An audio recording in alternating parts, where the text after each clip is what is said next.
Hello and welcome to Mooks and Monsters. I'm Rob Ward.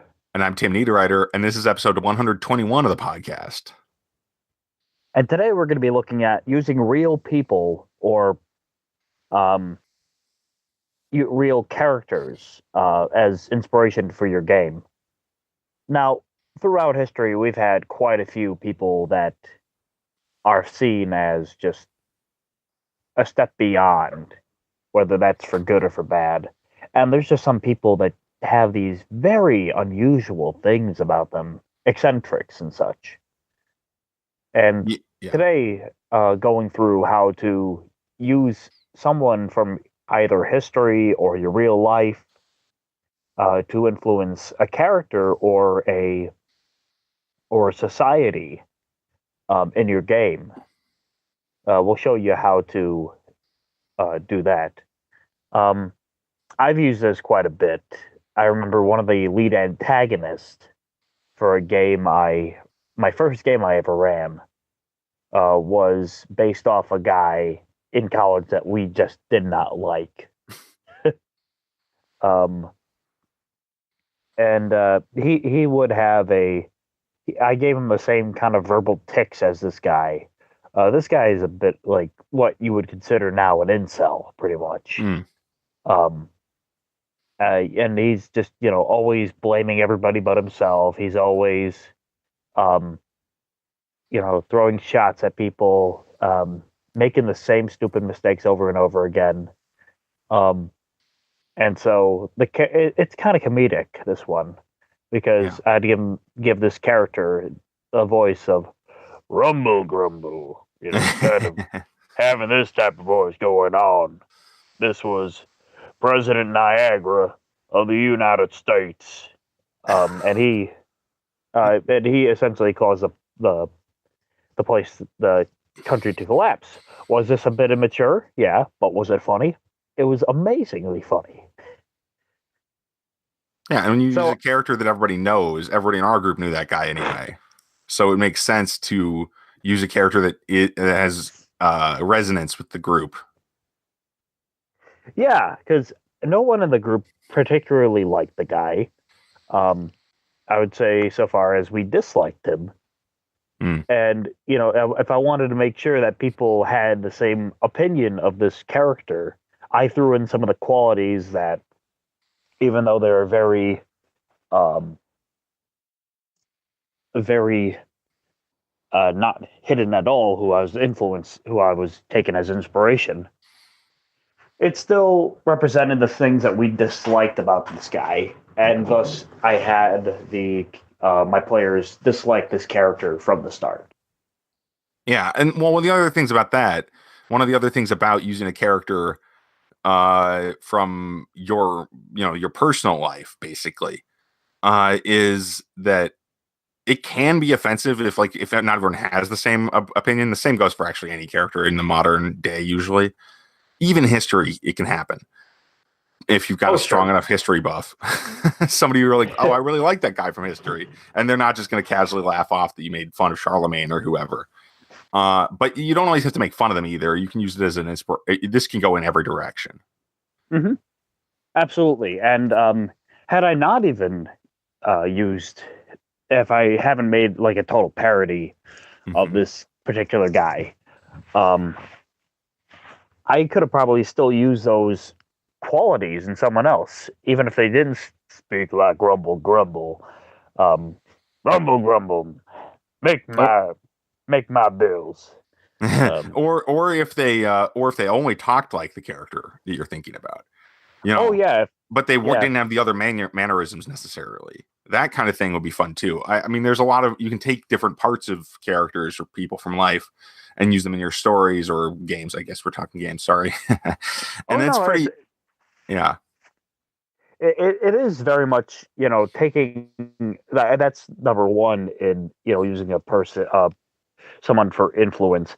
You could take like a vocal tick, you could take a voice, you could take just a bunch of attributes. I remember I lived with this guy for a while, and one of the games I based off of. Well, I actually based Mongoose off him, General Oh, Mongoose, okay. Yeah. very lightly because he had this phrase like, "Oh, look at that," and this is this burnt out 60-year old former hippie Mm. um, that just talked and talked and talked. Um, but I would use like some phrases like look at that. You must try it. It's amazing." Yeah, just some of these very grandiose things he would say. Um, and it Yeah. gave me like a starting point for the character. I mean, that guy never like murdered anybody, and he wasn't like a blaring racist like General Mongoose is. But Yeah. that just like those little phrases just kind of give that eeriness off. Yeah, and you can use those kind of things as a place to ground a character or as a place to make them strange, and that also works. It works both directions too. If you can use the most normal thing about somebody you know or somebody from history. Uh, for example, uh, I don't know. I mean, you have a character that says this. Repeated phrases are easy like this. I guess is what I'm trying to say. Like, of course, was a pretty reasonable repeated phrase, but it kind of says something about the person who says it if they say it about everything. you know, uh, Anything obvious, they just say, of course, you know. Hmm. But Yeah, yeah, go on. that's fascinating to him because like just imagine how like what inspires a character Hmm. in their game. Like what type of person looks at a burning bridge that's gonna disconnect, one side of the country to the other and is gonna take years to rebuild. Of course. Yeah, What exactly. This is kind of this negative, this Eeyore kind of thing. Not yeah. to use a fictional character, but yeah. Oh yeah, or even like, someone's gonna give him a whole bunch of money. Of course. Yeah, and this character you get this character that doesn't swing very emotional either way, or it doesn't appear to anyway. Hmm. And on the flip side, you can give like a great, of course, Yeah, it's true. like a eureka moment, like the bridge is on fire. Of course, it Yeah. makes sense now.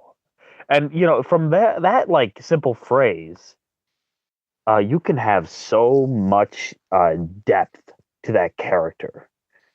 Yeah, Um, actually, the character that I was thinking of, the person from real life who says that, would say it in a much more dramatic way, like you just suggested, and it was like, well, duh, is basically the meaning in every case, and that guy says it.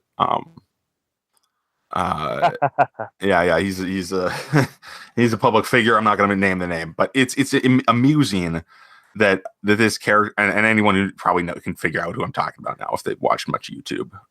mhm. But it's this kind of thing where uh, you know, characters, people are characters, kind of. This Oh, is absolutely. philosophically speaking, people are like characters, but a character you can transform and can change in ways you can change them by revelation. Whereas people, yeah, you can learn things about them, but but they were always there. Whereas when you change a character through revelation, and this is kind of one of those things, you can actually change who they are fundamentally, which is an interesting trick you can pull where you realize, but never mind. That's a little deep, perhaps. So, as far as this, definitely using a character as a starting point, a real person or a historical figure as a starting point, adds to authenticity Hmm. because you're grounding it. You're grounding your characterization in something that actually existed or exists. Oh, absolutely. Yeah, and we can go like that. That's kind of step one, making the Hmm. grounded, little things here and there.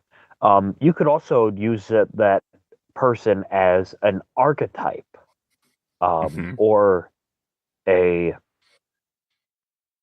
like have a group of people with that shared value system or that shared mannerisms. Um, Yeah. because just Well, what comes to mind imagine. there? Oh, go on. Sorry. Oh, go no, go please do. Yeah.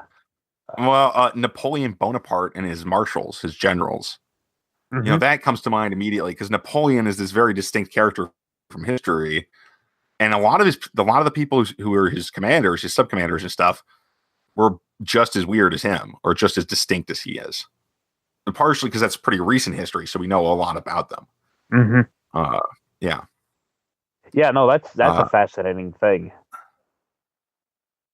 Right, and they've got all these really, and they have a lot of things in common. Like a lot of them tend to be pretty gung ho. Like, the Battle of Waterloo, I believe, and they got the one French marshal rides forward saying, this is how a marshal of France dies, and he lives through the battle. It's that kind of thing. I mean, like that, and moments from history can really inspire what you want to do with characters too. That's really where history can come in. Oh yeah, absolutely. And you can. The nice thing about historical figures is you can also kind of throw two like a real person, like two figures together and create something totally new. I remember watching a TV show by the Hysteria. It was all about history. Yeah. It was on WB. Yeah.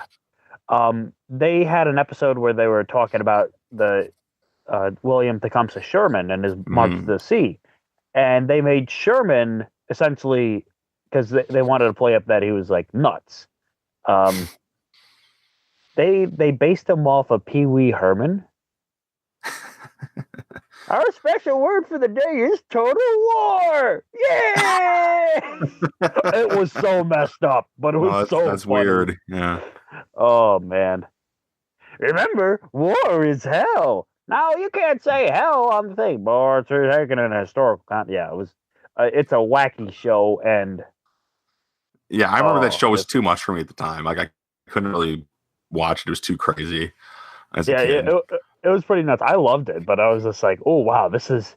It takes the breath out of you at certain points. Yeah, it was very fast paced. You just take like that. Anyway. Yeah, it just use like combining more than one. That's really a rich vein. You hit something big there, I think.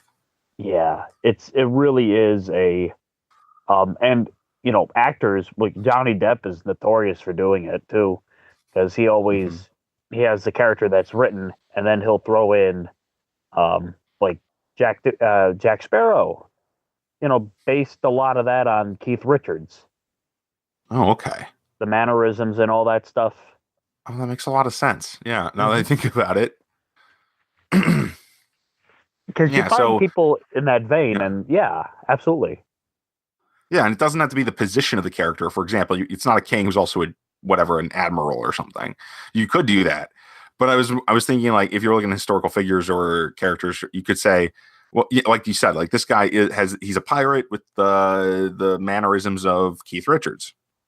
That's Jack Sparrow, and that's the kind of taking bits and pieces from one character and adding them to another is kind of another archetype is kind of the thing. And I would recommend not adding too much. You don't blend every character together because then you kind of end up with something muddy. I think that's absolutely reasonable advice, that you should limit what you do within any individual character to a few things that are going to make them distinctive. Because if you do everything with the character, it can be really cool. It can actually create a very cool central character. But that's only with 3 or 4 things. With like 2 things, you have a normal character. You have a pretty good character. 2 distinctive elements. And then but if you have 5, maybe your character is not that distinctive because they have too many elements. Those numbers are off the top of my head. I think that's generally true in writing. 3 to 5 is like 1 to 5 is like the general. Oh, it totally makes sense, because if you're trying to like combine all these different personalities into one, if anything, you want to just kind of like relegate certain parts to certain influences. Like, let's say that we're going to take Tim. The voice of Tim in the body of a cockroach. Well, that's nice. But with the attitude of a 13-year-old girl. Oh boy, that's an interesting character right away, and not exactly. Got my voice. Yeah, I say it because who can tell if it's got the attitude of a 13-year-old and it's a cockroach? I mean, it could be anybody. It could be any sex, but that's hilarious. Actually, yeah. Just imagine Tim saying something like, "It's time that we need to go to the mall and like totally shop there, because I think Jamie like has a thing for me, but I'm like, ew." So the mannerisms of the teenage girl too, just the voice, just the sound of my voice. Yeah, just the cadence of your voice Oh, it's funny. played with to be, that deep voice you have played into the style of a 13-year-old girl while in the body of a cockroach. What type of what is that? That's Kafka-esque. Oh yeah, Not just because of that book, the Metamorphosis. Sorry. Anyway, no, but that is a weird character, but it's really interesting. And I mean, just because it becomes very distinctive very quickly when you add that, especially that third element. If it was just me, it was just my voice, as someone who's talking like me and is in every other way like me, but I'm just a giant cockroach or something. Like, but the body's just that of a cockroach. That's interesting, but it's more of a gimmick than it is a character. But when you add the mannerisms of this character, actually there was a really great manga and anime. It's on Netflix. Knights of Sidonia. The manga is really good. I really love the manga. But one of the characters in that is basically a giant kaiju creature that acts like a young girl or a teenage girl. Oh, that's funny. It was a crush on the hero because she's the good kaiju basically. And it's hilarious. It's weird because it's kind of wrong, but it's very funny. And that's one of the few times I've actually run into that's like a situational comedy, and they do stuff like that in the show, which is kind of odd because most of the show is about military, mechs fighting things.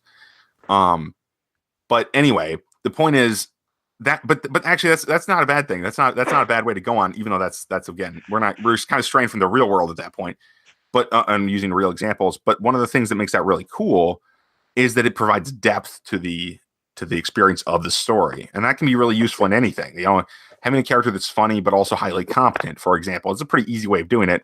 So you have a character that's, maybe talks like Teddy Roosevelt and is a superhero.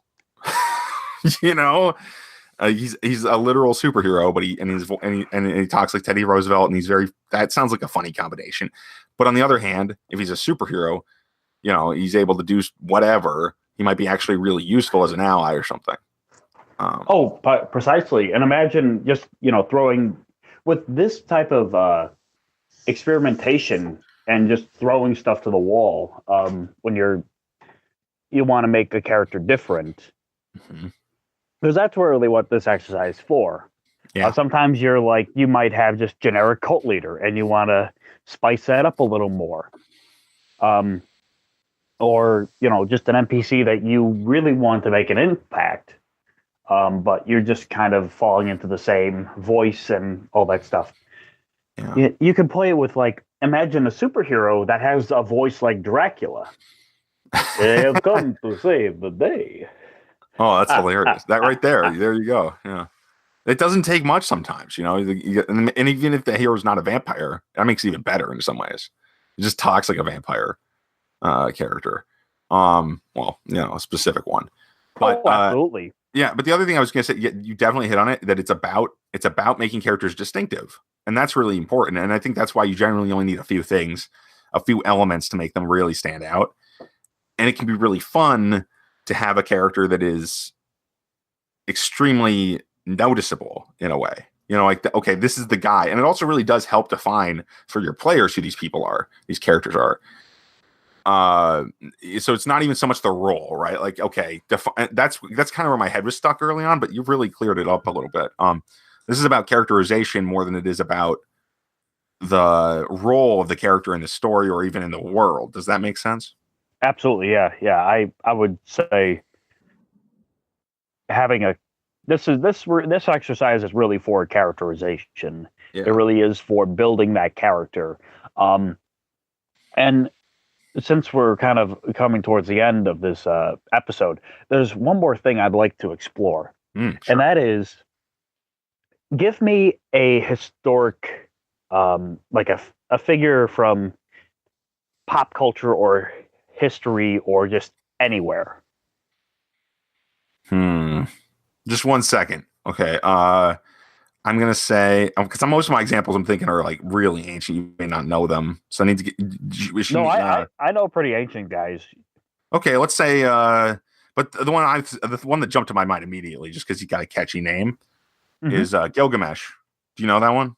Oh yeah, Gilgamesh. Oldest story known to humans, at least recorded. Yeah, I forget where it's I forget where his story's from. Iraq is the region Yeah, where he but originated. in the Fertile Crescent, yeah, Yeah, yeah. yeah. Well, it kind of doesn't work for him, but Sure. Well, there's been different versions of imagine, that character too. Go on. yeah. Well, I'm looking at a picture of Elvis right now. Sure, go on. Gilgamesh was kind of like a not a founder, but very influential on that society. Mhm. Imagine a society founded by a person like Elvis. Okay, just switch them out, switch roles. Yeah, Yeah. like put Elvis in Or the founding role. Yeah. yeah, and put like a person with qualities of Elvis into the Fertile Crescent. Oh yeah. Um, and just like imagine what that society would be like. I was watching this documentary on PBS about Walt Disney and just people really forget think Disney's such a nice thing. It's like no, Disney was actually a real big shithead. Um, and there was this thing where someone suggested to him, "Why don't you run for president?" And Natalie and I, my wife, nearly shat ourselves because we're like, "Oh fuck." Just imagine if he took the reins of the United States during the time he ran and won against Kennedy. Oh, now there's an alternate history for you. Oh, oh man. And then not even just running against Kennedy and winning, but then he's got to deal with Cuba and the Soviet Union. Wow. Yeah, that's pretty. That's Oh, pretty staggering. That's like a real thing that could have happened. It really could is have, yeah. not. It wasn't that far from an actual possibility. Because Disney really didn't want to be a politician, Yeah. but if he really wanted to, he could have made a definite. He definitely had the popularity and could have said like, "I'm an experienced businessman. Right, The yeah, and he country's in a also mess, and only I can fix it." yeah, and he also has a lot of the he probably I don't know what period we're talking. I mean, I'm not sure when most of those Disney movies were really coming out. Like when he was getting well known. But if he was getting well known, right, like that's a huge factor that people might not have been able to measure. It's very similar to what just recently happened in this country, honestly. Pretty much, yeah. Being a well known public figure in advance is very useful to become president. Yeah. But just imagine, like, you can take little moments in history like that and imagine and place it in a fictional world. Yeah. That's why alternate timelines are so fascinating for me to play with because, just imagine if um, Disney became president at that time or, uh, Yeah, no, I mean yeah, there's a lot of possibilities with any of these things. Or and imagine if you create a character that's similar to Disney, but say has properties of another character, right? Like that it's your fictionalized version of Walt Disney, who's maybe got some other qualities that are different. And this provides. So basically, you can do this all over the place. It's like you don't want to do it a lot for the same character necessarily or the same mm-hmm. setting, but if you do it a few times in the key places and then you can sprinkle in more interesting side characters and stuff, people who are just have occasional traits from existing characters. I mean, it's the possibilities are really pretty endless here. Mm-hmm. Yeah. Yeah, and like for the possibilities, you can like switch out anybody really because you look at the very core of the character or the role in society. What was Disney? Disney was a very well beloved figure, seen from the public as a father figure, Yeah. but in real life was very much a very shrewd, very cruel businessman. Yeah. And if you change him to be, and like if you played him straight and said, well, he actually was like a father figure character. Like he had the personality of Mr. Rogers, but he was still this powerful figure. It could be a completely different character. Oh, Or that's if so terrifying. yeah, or if he had the demeanor of his interior self, like then he'd be this kind of hated figure, but somehow he still has this monopoly on the moral compass of the country in some ways, like for the children and stuff, the kids' movies and things. That'd be weird, like where every adult hated him, but the kids love him. Oh yeah, and and you can even reverse that where you have a very successful general who in private acts like Mr. Rogers or Oh yeah, something like that. that's a cool one. Yeah, I You mean, know, there's yeah, tons of possibilities. Yeah. So that does that do it for us this week? I think it does. I think there's a lot of things you can when you're using real people or other characters as influences. Um, try to make it different enough that people are just not like, oh, Yeah. here's the Han Solo of character in this setting. Right. Not every game should be a parody or a satire. Um, and not every character should be. And sometimes you can have some and not who are and some who aren't. Yeah. Uh, yeah. Here's a fun experiment for any game masters that want to take on a challenge. Create um, a couple of characters that's based off of me and Tim, and use them in your game for like some sort of NPC, and change this up enough that we kind of get what you're saying at, and then yeah, because we'd love to like hear your stories about using this technique in action. Yeah, yeah. Actually, any if you use your technique for any of this stuff, definitely do what Rob suggests. Put us in your game if you feel like it. But if you do anything like that, definitely send us an email about what your experience doing this using this technique at podcast at mentalcellarpublications.com. Yeah, you can definitely email us there. And I guess we are mentalhealthpublications.com, hosted by Lipson. You can email us at the website, podcast at mentalhealthpublications.com. You can follow us on Facebook, on Twitter. I'm at Stagehead, Tim's at T Nita Writer. We're available wherever podcasts can be found. And yeah, thank you so much. Thanks for listening. We look forward to hearing from you. Bye.